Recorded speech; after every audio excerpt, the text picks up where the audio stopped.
Bonsoir à tous. Je voudrais déjà commencer par remercier effectivement les gens qui sont impliqués dans l'organisation et puis également remercier Guillaume et Lucas, donc deux étudiants de la spécialité automatique et système embarqué, qui ont très rapidement accepté de participer à cet événement. Donc je les en remercie chaleureusement.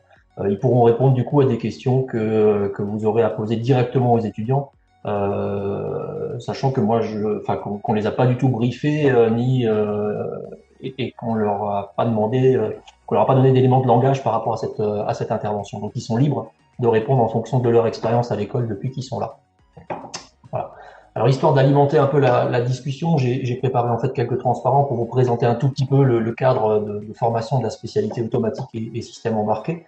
Alors commençons de façon assez générale. Devenir ingénieur, finalement, c'est le choix que vous envisagez peut-être de faire. Eh ben, nous, on considère que c'est effectivement un processus de formation, forcément, mais vous avez remarqué que sur ce transparent, j'ai marqué aussi que c'est un processus de transformation. Et ça, c'est un élément essentiel parce que jusqu'à présent, donc ça fait une quinzaine d'années que vous êtes inscrit dans vos études et que vous suivez des études. Vous êtes donc étudiant. À partir du moment où vous rentrerez dans une formation d'ingénieur, vous allez basculer du statut d'étudiant au statut d'élève ingénieur. Et ça, c'est un changement fondamental puisque c'est à partir de là que les choses vont énormément changer pour vous, puisque c'est à ce moment-là que vous allez vous lancer dans une formation qui va vous apprendre un métier. Jusqu'à présent, c'est pas le cas, mais la formation d'ingénieur, et c'est pour ça qu'on parle d'élève ingénieur, la formation d'ingénieur, elle a pour objectif de vous apprendre un métier et donc de vous garantir votre insertion professionnelle. C'est pour ça que sur ce transparent, j'ai marqué que c'est un processus de formation et aussi de transformation, parce que vous passez du statut d'élève, de la situation de simple élève entre guillemets, à la situation ou au rôle d'élève ingénieur. Et j'ai mis aussi entre parenthèses le terme de long processus, parce que pour les étudiants, ils pourront témoigner. Eux considèrent que les 3 années à l'école sont peut-être 3 longues années. Nous, on considère de notre côté que finalement, c'est très peu de temps pour vous apprendre un métier que vous aurez à exercer, que vous allez exercer pendant toute une carrière. Donc, il y a un peu une course contre la montre qui se lance à partir du moment où vous intégrez l'école. Voilà. Donc ça, c'est un peu pour positionner le contexte général. Maintenant, en ce qui concerne la spécialité ASE, donc automatique et système embarqué, qu'est-ce qu'on vous propose? Eh ben, on vous propose de faire ce parcours-là, alors qui ne sera pas forcément une ligne droite, hein, mais on vous propose de vous accompagner sur ce parcours-là pour obtenir le diplôme. Tout d'abord en vous permettant de découvrir et de maîtriser les savoirs de l'ingénieur, les savoirs de base de l'ingénieur, aussi de développer le travail en mode collaboratif. Donc on a pas mal d'éléments qui sont mis en place dans le cadre du cursus pour ça, pour vous former au travail collaboratif. Et puis derrière, vous avez également la possibilité de personnaliser votre profil. Vous aurez un certain nombre de choix possibles pour aiguiller votre cursus et pour orienter votre cursus en fonction de la manière dont vous voulez exercer ce métier d'ingénieur en automatique et système embarqué. Alors le parcours en question, il est également jalonné par un certain nombre d'événements, comme les projets et les stages que j'ai mis en avant ici. Tout au long du cursus, j'y reviendrai un peu plus tard, vous aurez effectivement des projets et des stages qui vont vous permettre d'acquérir aussi les compétences pratiques et de vous mettre à l'épreuve sur le terrain. Vous pourrez également aller vers de l'entrepreneuriat si vous le souhaitez. On a de plus en plus d'étudiants qui choisissent à l'issue de leurs études de lancer leur entreprise, donc de lancer une start-up. Et donc on les aide dans le cadre du cursus à se former à la création d'entreprise et à la gestion d'entreprise. Et puis le dernier volet qui est aujourd'hui incontournable dans les écoles d'ingénieurs, hein, c'est la partie mobilité. Vous aurez la possibilité aussi en parallèle de votre formation à l'école, en ASE, de faire une partie de votre formation à l'étranger ou de faire des stages à l'étranger ou d'avoir une expérience à l'étranger dans le cadre de ce cursus. Voilà.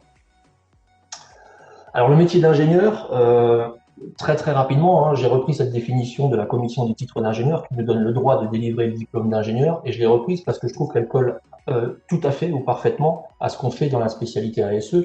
Donc nous, on va vous former à résoudre des problèmes de nature technique et technologique ou scientifique, problèmes qui peuvent être liés à la conception ou à la mise en œuvre de produits et de systèmes complexes.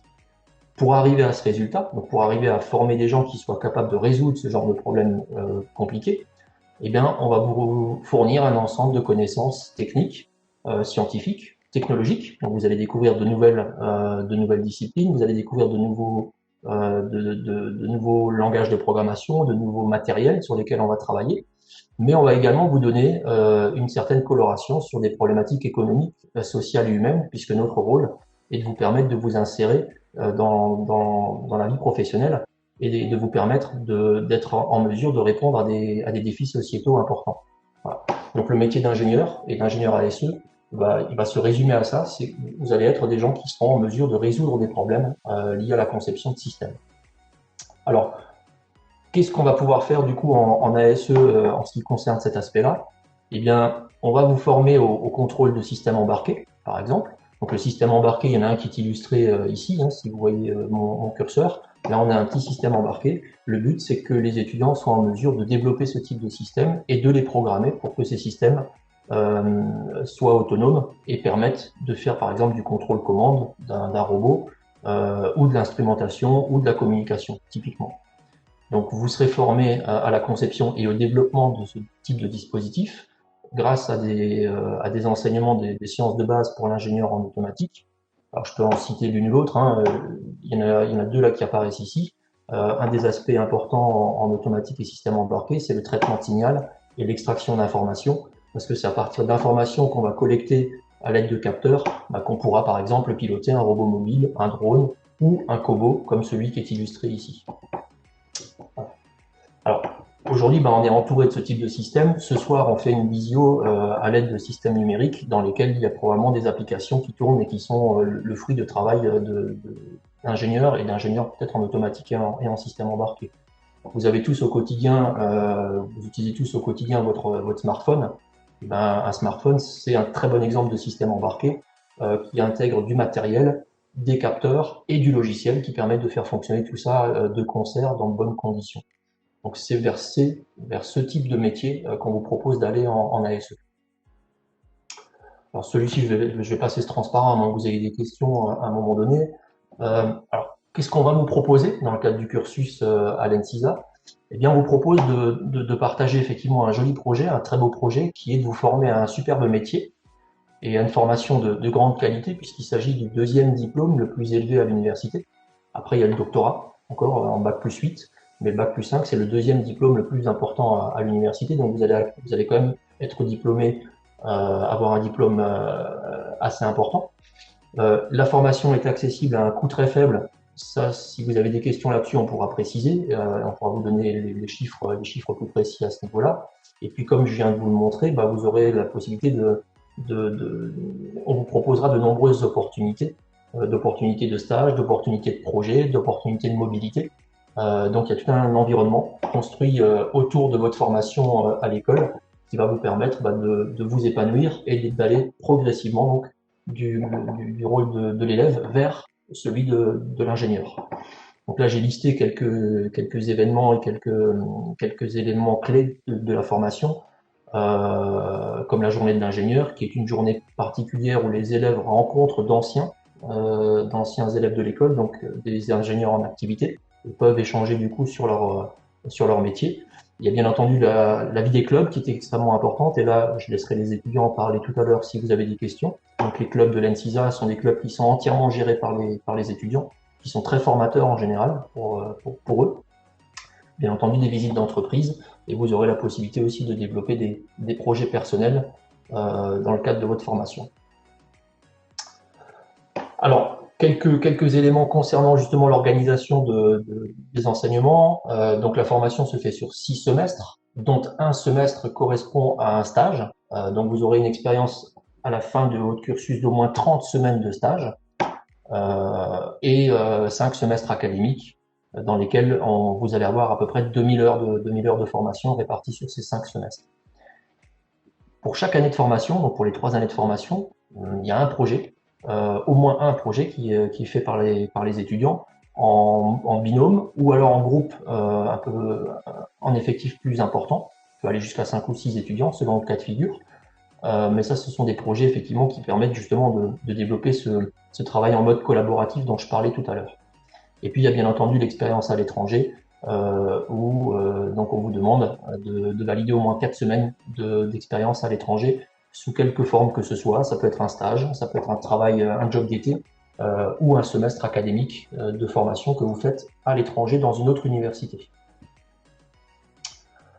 Je vais passer sur ce transparent aussi pour arriver très rapidement à la conclusion et laisser une large place aux questions, que vous puissiez vous exprimer. Donc, nous vous proposons une formation qui est organisée autour de 6 semestres, avec bien entendu des enseignements théoriques, des enseignements pratiques, des projets, des stages. Et tous ces éléments-là ont pour objectif de vous emmener progressivement vers une autonomie qui sera celle dont vous aurez besoin pour exercer votre métier d'ingénieur. Donc on va vers une autonomisation progressive tout au long du cursus. La possibilité de partir à l'étranger, j'en ai déjà parlé. On vous permettra aussi de faire un double diplôme, en plus du diplôme d'ingénieur, d'obtenir un diplôme d'une autre université partenaire. En troisième année, donc en dernière année du cursus, vous aurez la possibilité de faire cette troisième année en contrat de professionnalisation. Donc vous serez en contrat avec une entreprise pour l'intégralité de la troisième année. Vous serez donc salarié d'une entreprise si vous choisissez cette solution-là, ce qui vous permettra de toucher un salaire pendant votre dernière année d'études à l'école. Et enfin, un dernier point qu'on peut mettre en avant, c'est effectivement la validation du niveau d'anglais. Un ingénieur en ASE se doit d'avoir un niveau d'anglais qui lui permette d'échanger avec ses homologues dans le monde entier. Donc, vous passerez une certification du niveau d'anglais durant votre cursus.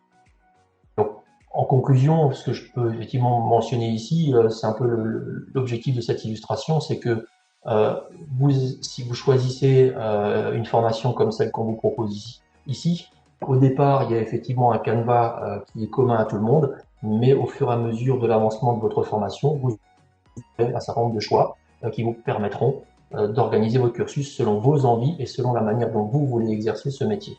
Voilà. Donc à chacun son profil d'ingénieur automatique et système embarqué.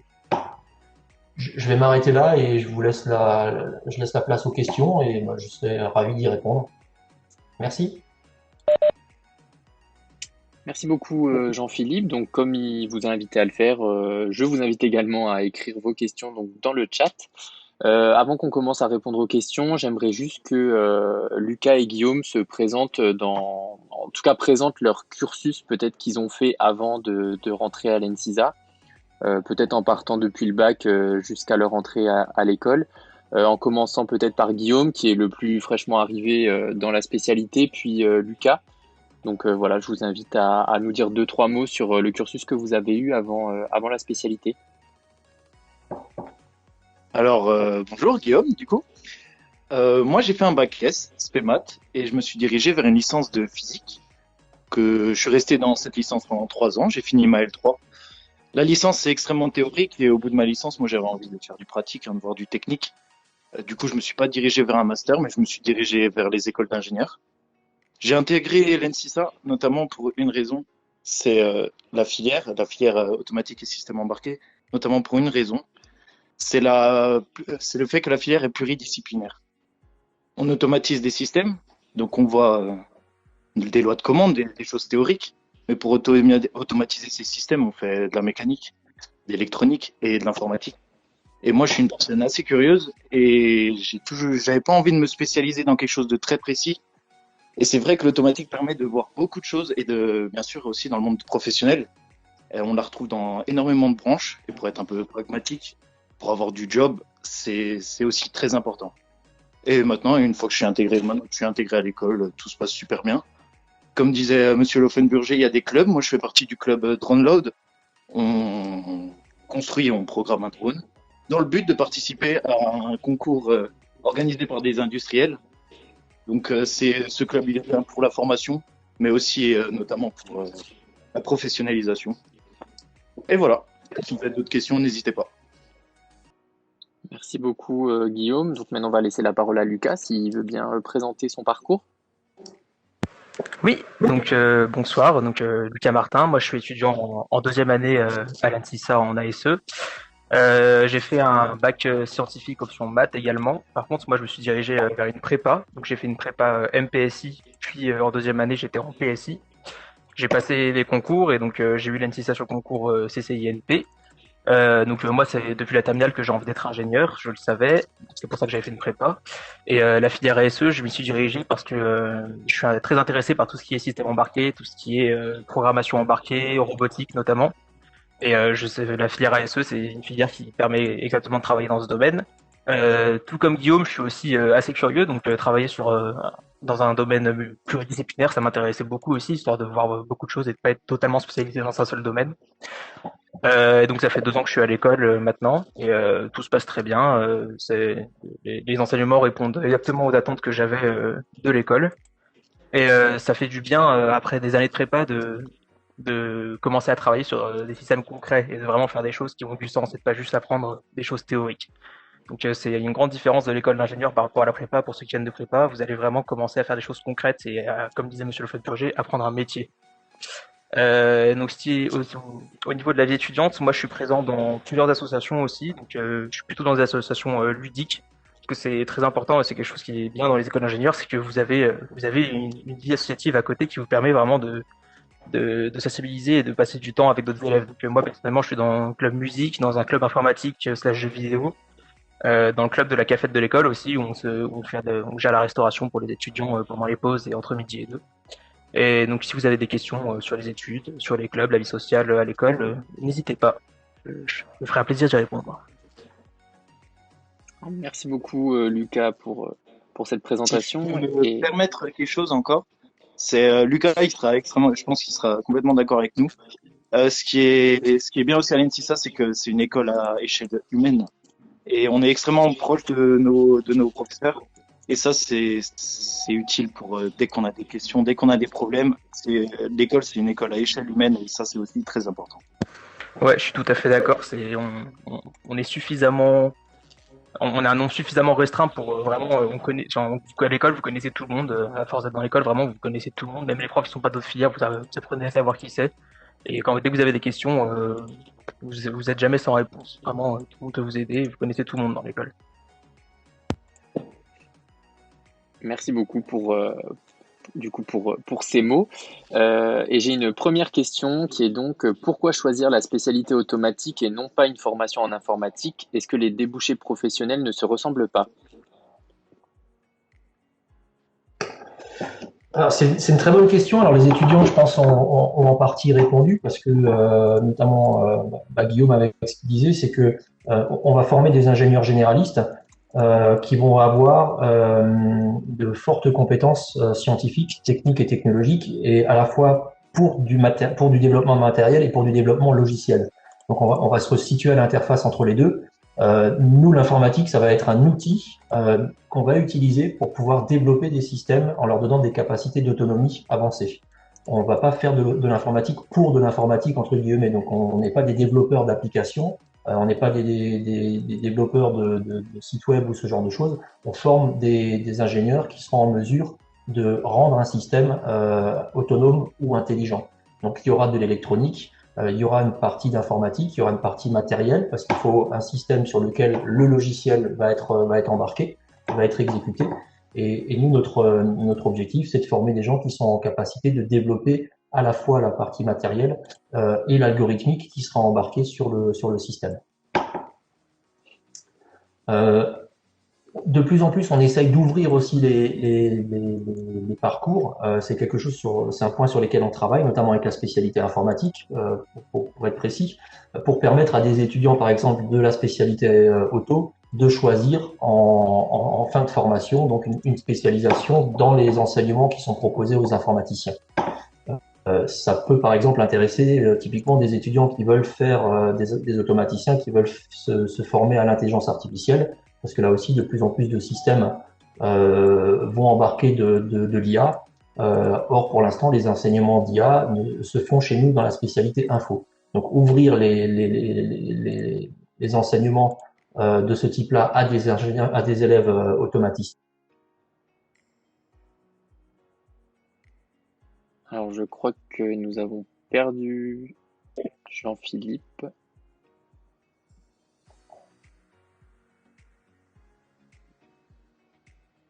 Vous m'entendez? Ça y est, on t'entendait plus. D'accord. Ok. J'ai arrêté le partage, je vais peut-être arrêter ma caméra aussi si jamais il y a encore des soucis. Donc, je disais simplement qu'on était en train d'ouvrir aussi les parcours pour permettre à des étudiants de notre spécialité de de piocher des cours dans la spécialité info, entre autres, euh, pour pouvoir avoir des compétences qui pour l'instant sont proposées qu'aux informaticiens, mais qui pourraient s'inscrire dans la continuité de ce qu'on fait en spécialité auto. Voilà. Très bien. Merci beaucoup. Du coup, nous avons une autre question de Victor qui demande quels sont les types de projets qui sont proposés aux étudiants. Avez-vous des exemples de projets déjà réalisés? Bon, ça, je pense, je peux parler des projets de première année. J'y vais vite, Lucas. Du coup, nous, en première année, là, on a fait un projet Wattmet. On a créé une carte électronique et le logiciel qui va avec afin de créer un wattmètre. Et là, on rentre maintenant sur un projet qui est robot Lego NXT, où le but, ça va être de programmer un robot qui part bien sûr d'une structure Lego, sur un logiciel qui s'appelle MATLAB. Donc Lego, vous dites peut-être que c'est simple, mais c'est pas si simple que ça. Et le but, c'est de lui faire réaliser plusieurs tâches, notamment utiliser ses capteurs afin de trouver des couleurs, des bords, et le fait qu'il puisse se déplacer de manière autonome. Et en deuxième année, Lucas, je te laisse y aller. En deuxième année, au premier semestre, on n'a pas de projet comme on a pu avoir en première année. Au premier semestre, on a surtout des gros TP qui nous permettent de se familiariser beaucoup avec les côtés pratiques sur les machines et de mettre en application les notions qu'on a surtout vues en première année. Et par contre, au deuxième semestre, on va avoir un projet qui, lui, sera très différent selon les élèves. En fait, on va choisir un peu, les professeurs vont nous proposer des projets et on va choisir de travailler dessus par binôme. Et notre but, ce sera de réaliser ces projets par binôme. J'ai pas encore beaucoup plus d'informations parce qu'on n'a pas encore eu la réunion en interne pour la présentation de ces projets, mais ce que j'en sais, c'est ça. Merci beaucoup. Je peux peut-être compléter sur le projet de deuxième année. Donc, c'est un projet qui se fait sur 6 semaines bloquées, où les étudiants n'ont plus de cours et travaillent à temps plein sur le sujet de projet. Les sujets peuvent être des sujets proposés par des entreprises. L'année dernière, on a eu un projet avec l'entreprise Decathlon qui avait une problématique dans la gestion des entrepôts de matériel pour faciliter le travail aux opérateurs qui soulèvent toute la journée des cartons assez volumineux ou assez lourds. Donc, ils cherchaient une solution technologique qui permettait de soulager les opérateurs dans leur dépôt. On a des projets qui concernent, par exemple, l'automatisation d'un baby-foot. Ça, c'est des étudiants qui l'avaient proposé. Et donc, leur idée était de pouvoir faire du traitement d'image pour détecter la trajectoire de la balle et ensuite être en mesure de piloter en temps réel le gardien de l'équipe, le gardien du jeu de baby-foot, pour que celui-ci soit en mesure d'arrêter la balle de façon automatique en fonction du traitement de l'algorithme de traitement d'image. Voilà, donc ce sont des petits exemples. Tout à l'heure, je crois que c'est Guillaume qui a parlé du club. Non, oui, c'est Guillaume qui a parlé de DroneLoad, je crois. DroneLoad, donc DroneLoad, c'est un club étudiant qui s'est formé suite à un projet de deuxième année, justement. C'est une compétition nationale qui consiste à développer des drones d'intervention pour secourir des gens. Et ce projet a été lancé dans le cadre des projets de deuxième année et les étudiants ont gagné la compétition la première année. Voilà. Quelques exemples. Merci beaucoup. Du coup, il y a Nathan qui demande quels sont les langages de programmation qui sont enseignés dans la filière. Alors les langages, il y en a quelques-uns. On commence par MATLAB, donc c'est proche du langage C. Ensuite, on fait du langage C. On a perdu Jean-Philippe. Décidément. Qui est revenu. Vous m'entendez? Je vais couper la vidéo pour éviter les problèmes. Donc je disais que les étudiants commencent par le C, ensuite un langage de programmation qui est très proche, qui est MATLAB, qui est un logiciel de calcul numérique, mais dont le langage de programmation s'approche du C. Ensuite, ils voient du Java. En deuxième année, le C++. Donc là, Lucas a dû sortir d'une période d'enseignement de C++. Ou commence le C++ peut-être? Non, on l'a fini il y a une semaine, oui, effectivement. Voilà, vous l'avez fini. Ok. Et je crois que j'ai fait le tour des différents langages de programmation. On va faire un peu de Linux embarqué aussi avec Monsieur Brèche. Ouais, du Linux embarqué. Et puis en dernière année, dans le cadre d'un module de robotique mobile, du Python. Voilà. Donc nous avons maintenant une question de Théophile qui se demande quel est le profil de lycéen recherché par l'ENTISA par rapport aux nouvelles spécialités de la réforme du bac général. Ben, ça, je peux répondre. Alors, idéalement, il faut avoir pris la spécialité maths, avec physique-chimie, avec SVT, avec SI, et avec la spécialité où il y a de l'informatique. Je ne me rappelle plus exactement son nom. Après, on a réfléchi, puisqu'on passe par le portail du groupe INSA pour ça. Alors, je parle du principe que vous voulez postuler en post-bac, hein. Qu'il y a aussi la possibilité pour des gens qui n'auraient pas pris maths, mais qui auraient pris des spécialités maths, mais qui auraient l'option, je crois que ça s'appelle maths complémentaire, avec, je ne sais pas moi, les deux spécialités physique, chimie et SVT, par exemple, physique, chimie et SI, de pouvoir candidater chez nous. C'est également possible. Mais en tout cas, il faut 2 spécialités dans le domaine des sciences. Et alors, la question, c'était pour les spécialités de terminale ou il y avait aussi de première? C'était pas précisé, donc D'accord. Et pour les spécialités de première, alors évidemment, 2 de vos spécialités de terminale, et en première, la 3e spécialité peut être d'ouverture à la limite. On n'a pas de problème avec ça. Mais en terminale, c'est vraiment compliqué. On ne s'en sortira pas si vous n'avez qu'une spécialité scientifique. très bien. Léa se demande s'il y a des cours en anglais dans la spécialité ASE. Alors là, je me permets, pour l'instant, moi, en première année, j'ai pas eu de cours en anglais. Je ne sais pas si j'en aurai plus tard, mais par contre, au sein d'un cours qui est globalement en français, on retrouve souvent des PowerPoint, des figures, des explications qui sont en anglais. Donc, pour l'instant, moi, en première année, j'ai pas fait un cours explicitement que en anglais, mais on retrouve de l'anglais énormément quand même souvent dans nos cours. Je pense encore j'avais de l'OPIC récemment avec Monsieur Hans et on a eu sur 50 slides, 25 slides qui étaient en anglais, bon, qu'il expliquait en français, mais oui, il partait de ce qu'il y avait en anglais. Je vais me permettre de préciser, en deuxième année, pour le semestre 1, en tout cas ce que je peux dire, on a 2 cours, notamment le cours de Monsieur Biguet de traitement d'image, qui est totalement en anglais à l'écrit, qui est expliqué en français à l'oral, mais par contre tous les polis sont en anglais. On a un autre cours aussi de synthèse de commande qui, pareil, est totalement en anglais. Mais c'est des choses qui sont compréhensibles. Si vous avez un petit niveau en anglais, il n'y a aucun problème pour suivre les cours écrits en anglais. Ça peut demander un tout petit peu de temps pour certains termes techniques, mais ça vous permet de vous former également au vocabulaire technique que de toute façon vous rencontrerez dans votre métier plus tard. Donc c'est très formateur aussi. Oui, c'est de l'anglais technique, c'est probablement beaucoup moins compliqué qu'avoir à mener une conversation. C'est de l'anglais relativement spécialisé, et puis les termes, on finit par les apprendre. Merci beaucoup. Donc nous avons également une question de Vincent qui demande quels sont les prérequis pour intégrer la formation. Lui, il a plutôt une licence en génie électronique.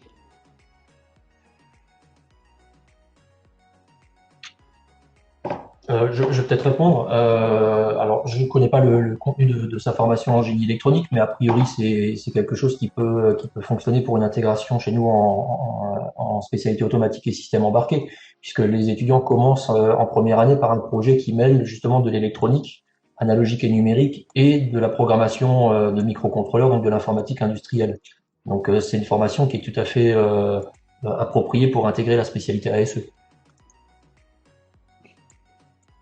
D'accord. Théophile se demande si on peut faire une petite présentation plus précise des activités qui composent l'ENTISA, donc les clubs, les associations, etc. Donc avant que vous répondiez, je voulais juste informer qu'il y a une visioconférence comme celle que nous sommes en train de faire maintenant qui est prévue mercredi 27 janvier sur le même créneau horaire de 18h15 où là ça concernera la vie de campus, la vie étudiante et tout ce qui se passe avec les diplômés. Donc vous pouvez répondre à cette question, mais du coup il y aura beaucoup plus d'informations lors de la présentation de mercredi prochain.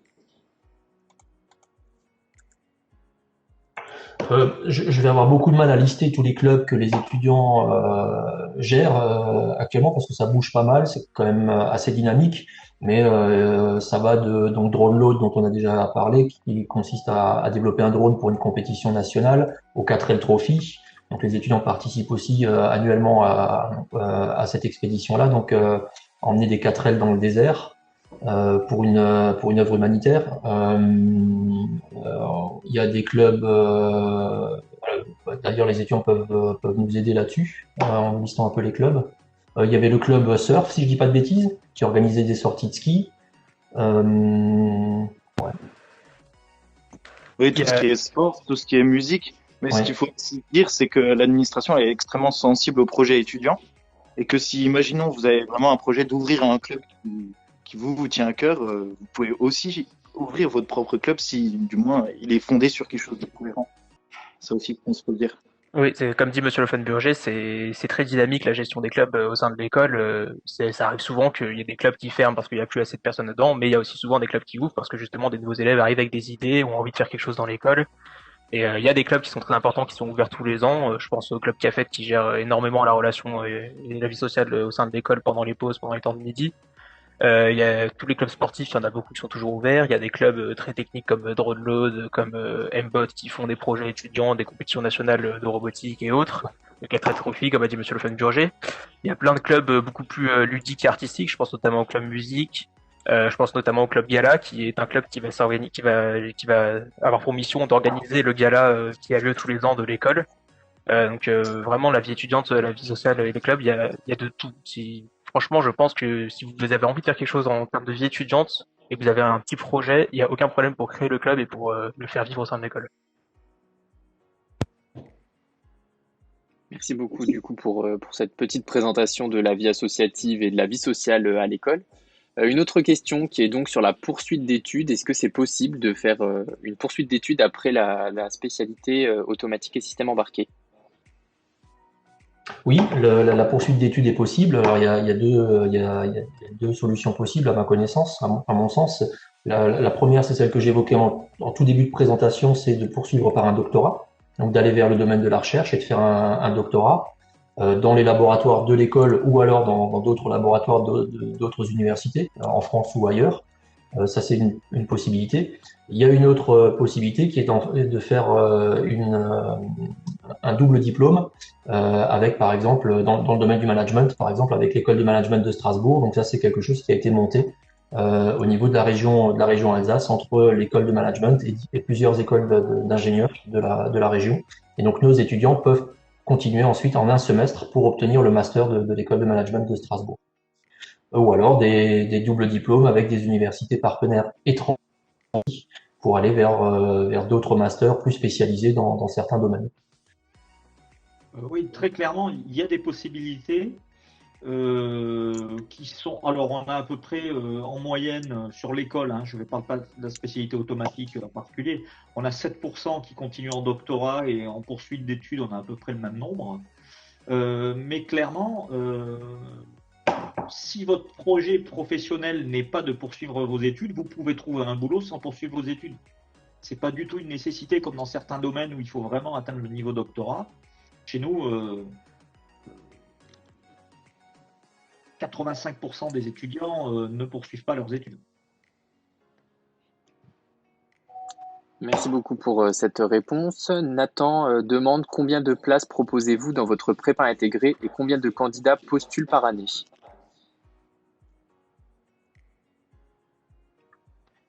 Oula, on propose 40 places. L'année dernière, il y avait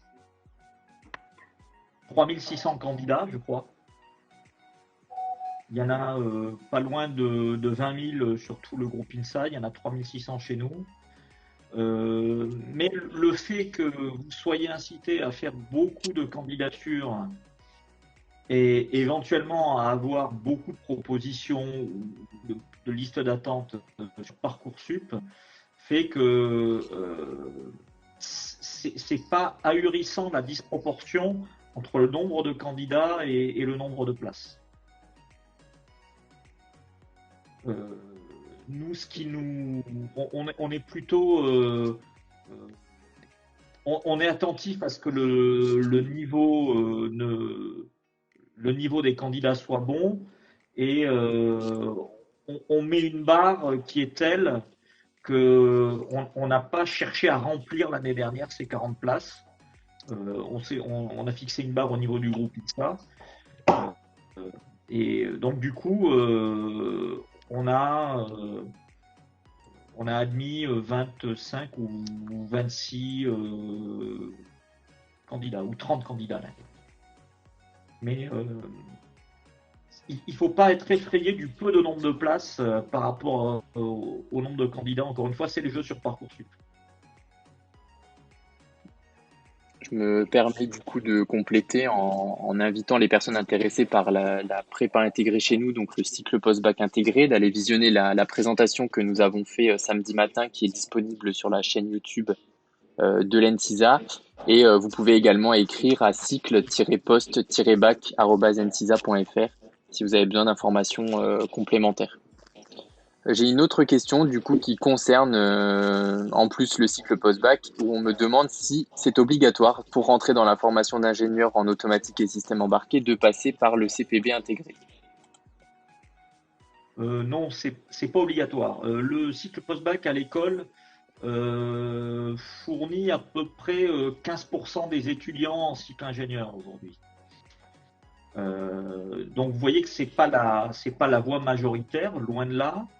C'est une voie qui, à mon avis, est très intéressante parce que vous avez un concours sur dossier, si vous voulez, sur Parcoursup aujourd'hui pour y rentrer. Mais après, c'est assez sécurisant parce que si vous travaillez régulièrement et que vous validez vos années, il ne s'agit plus de passer un concours, mais c'est la réussite classique aux examens. Et donc, il n'y a pas de filtre supplémentaire qui peut être un peu angoissant, comme les concours.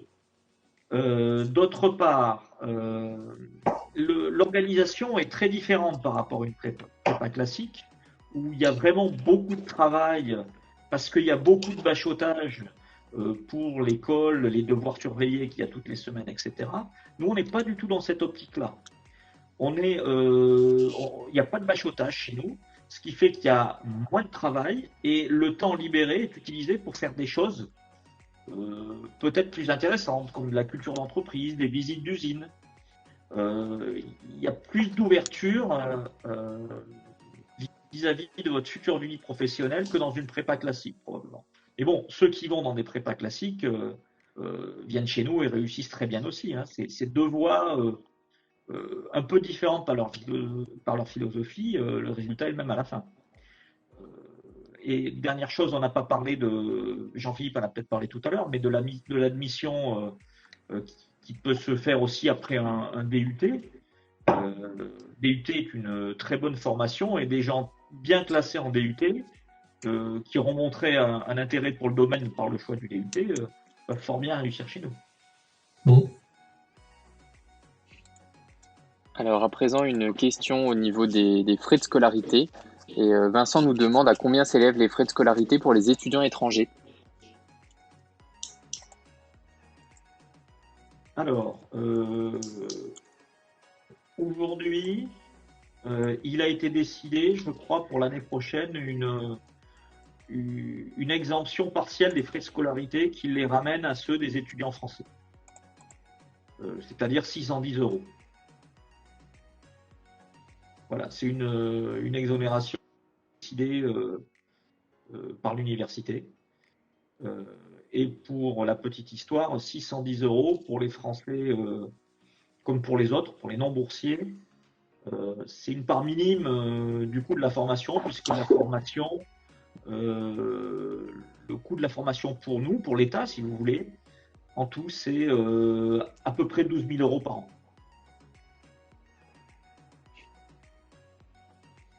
Alors, merci beaucoup pour cette réponse. Et j'ai une dernière question qui est est-ce que la formation peut-elle être suivie sous contrat d'alternance?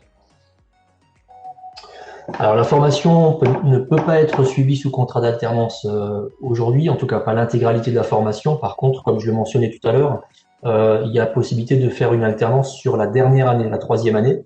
Donc les enseignements sont ramenés sur 3 jours, lundi, mardi, mercredi, c'est 3 jours de cours. Et jeudi, vendredi, les étudiants vont en entreprise sur le premier semestre pour travailler dans l'entreprise et ensuite poursuivre dans l'entreprise dans le cadre du semestre suivant. Donc c'est un contrat de professionnalisation, donc c'est une alternance sur l'année terminale du cursus qui est proposée. L'intérêt, c'est que l'étudiant qui choisit cette solution-là s'intègre plus rapidement en fait dans la vie active et dans une entreprise. Et dès le début du stage, il est tout de suite opérationnel puisqu'il a travaillé déjà dans l'entreprise pendant le premier semestre, connaît sa problématique, a déjà commencé à développer des choses, et donc peut aller plus loin dans le cadre de sa mission qu'il assure pendant le stage. Et souvent, pardon, souvent à l'issue du contrat de professionnalisation, l'étudiant est embauché par l'entreprise dans laquelle il a fait son contrat de professionnalisation. Alors, en année. Oui, pardon, excuse-moi Jean-Philippe, tu voulais poursuivre? Non, c'est bon. Simplement, les statistiques, alors on n'a pas encore les statistiques pour cette année qui est quand même très compliquée, mais en général, les statistiques emploi dans la spécialité, elles sont pas très différentes pour ceux qui sont en contrat de pro et pour les autres, hein, puisqu'on a à peu près 90% d'emplois à 6 mois, ce qui est la moyenne nationale d'ailleurs.